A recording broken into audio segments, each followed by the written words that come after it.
finally, after about 2.5 months of waiting, finally got a whole bunch of pumps have come in the mail. That's 20 pumps, and this morning I've glued up a bunch of housings. And so, as you should know, we got the solar panel on the housing I make there. That's the housing that the solar panel fits in.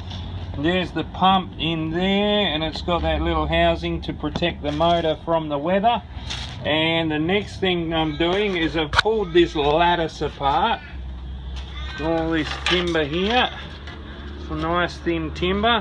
Had to grind out all of these little pins that went through those little holes there, and pulled it all apart. And the next thing is to get it all on the belt sander.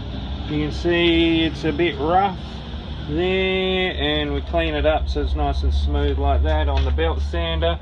And I'm going to do the whole lot, then going to do all of the cutting and gluing to make the little frame to sit the solar panel on, and get these little pumping systems all together.